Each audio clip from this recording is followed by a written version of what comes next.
más información sobre la última novedad que tiene que ver con el hallazgo de una muestra de ADN en el departamento de Alberto Nisman y que no le corresponde al fiscal. Vamos a hablar con un especialista, una persona que sabe muchísimo y que es el doctor y bioquímico Gustavo Penasino. Muchas gracias, doctor, por recibirnos. ¿Qué se puede adelantar, doctora, a través de este patrón genético, de este ADN que se encontró? ¿Se puede adelantar si es masculino, femenino? ¿Cuáles son las variables que se pueden adelantar? Bueno, en principio lo que se obtiene es un patrón genético. Ese patrón genético expresa ya de por sí si corresponde con un varón o con una mujer. Eso ya lo tiene que saber, digamos, la fiscal o la juez, teniendo simplemente el informe pericial.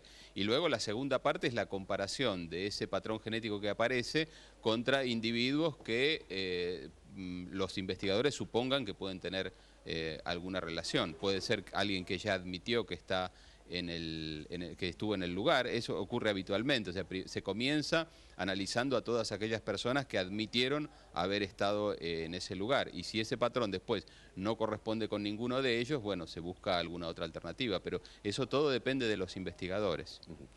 Es muy probable que ese ADN coincida con algún conocido, alguna persona que haya estado previamente en ese departamento. ¿Qué es lo que va a tener que hacer la Fiscalía? ¿Qué orden va a tener que dar la jueza? ¿Cotejar ese patrón con las personas que hayan estado adentro del departamento? Sí.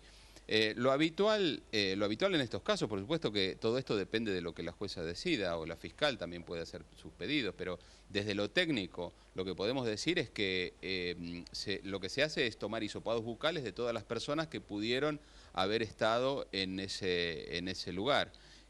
Si este patrón genético, que seguramente debe ser a nivel de vestigios, coincide con alguno de ellos, bueno, probablemente termine ahí la cuestión del ADN. Pero si no coincide con ninguno, bueno, tendrán que buscar otra posibilidad para esa no coincidencia. El problema del ADN es que persiste durante muchos años. Puede ser que ese rastro estuviera allí desde hace 5 años o 10 años y no necesariamente procede del momento en el que ocurre el hecho. Claro. ¿De dónde se suelen tomar, doctor, las muestras? Por lo general, me decía que todo depende de la habilidad de los peritos. Claro, suele ser un problema porque salvando las muestras visibles, como una mancha de sangre, una mancha de semen, que se pueden detectar o a simple vista o con algún instrumental como rayos ultravioleta o así, o con algún tipo de prueba, salvando esas manchas, las que son de ADN de contacto o restos de saliva pueden pasar desapercibidas. Entonces, lo que hace el perito que llega a la escena del crimen es hacerse una idea de qué pudo haber pasado allí. Por ejemplo, si alguien tocó o forzó algún elemento, puede tomar un hisopado de ese elemento. Si hay una servilleta, por ejemplo, en el suelo, puede suponer que la persona se limpió con esa servilleta y tomar ese material como para hacer una prueba de ADN. Pero esto varía mucho de acuerdo a la escena del crimen y a la habilidad de los peritos que van a hacer el levantamiento de las muestras. Agostina, Claudio. Buenos días, doctor. Agostina Scioli lo saluda.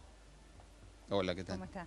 Estábamos escuchando atentamente, pero digo que es prácticamente una tarea imposible, porque al departamento a lo largo de todos los días ingresó gente y mismo el día en el cual lo encuentran sin vida el doctor Nisman, también ingresó parte de, un médico del SAME, otro de Swiss Medical, sus propios custodios, su madre y demás. ¿Cómo se hace ese trabajo? ¿Es así como usted hacía la descripción? Es decir, van levantando rastros, por ejemplo, si quieren ver en un picaporte, en una de las puertas, en la puerta de servicio, por ejemplo. Sí, se levantan con un hisopo, bueno, algunos lo levantan con un hisopo, otros con una cinta adhesiva. El hecho es que lo que se trata es de captar células que hayan quedado adheridas a ese elemento. Claro. Y esas células después se analizan en el laboratorio y se obtiene un patrón genético.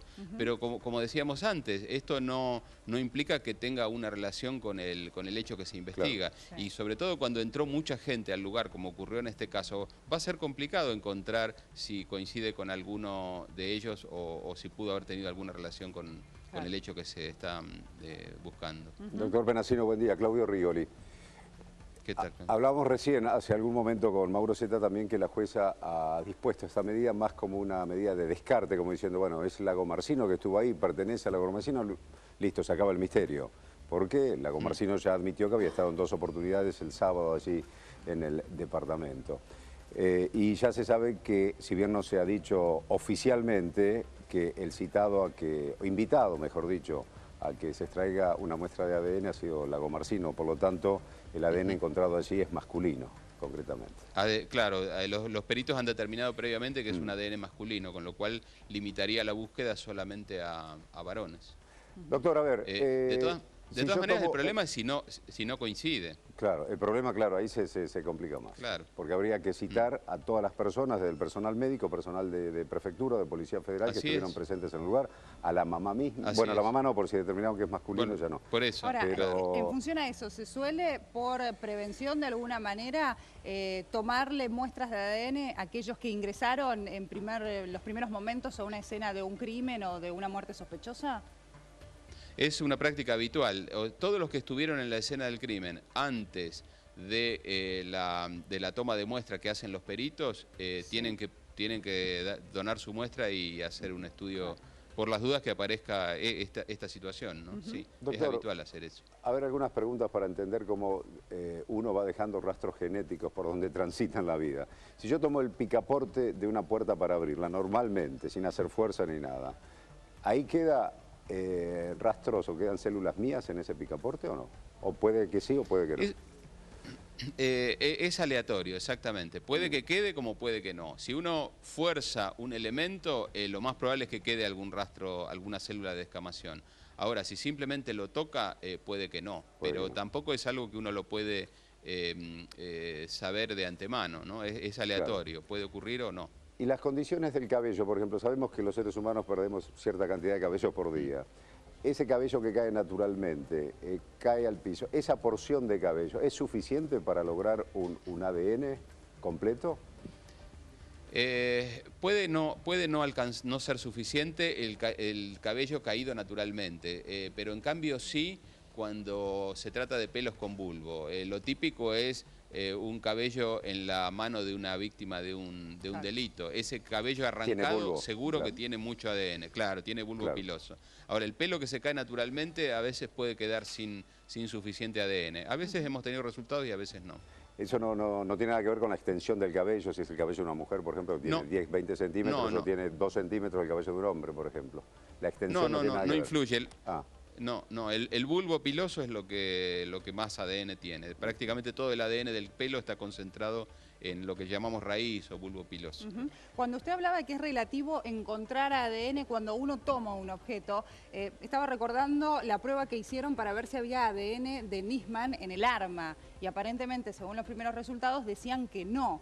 Sí, hablábamos de un ADN de contacto. Cuando el barrido electrónico dio negativo, plantearon como prueba complementaria el hecho de ver si había rastros de ADN en el arma. O sea que para usted que no haya, por ejemplo, rastros de ADN de Nisman no implica que él no tomó ese arma. Es decir, pudo haberla tomado y que no exista ADN. Exactamente, puede ocurrir eso, sí. Sí, puede ocurrir.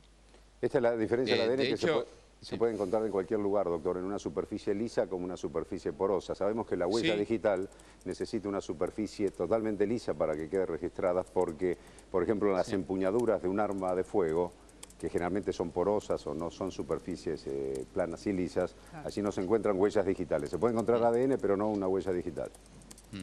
Sí, diríamos que para el ADN es a la inversa, una superficie rugosa puede producir un raspado, digamos, y puede dejar más ADN que en el caso de una superficie lisa.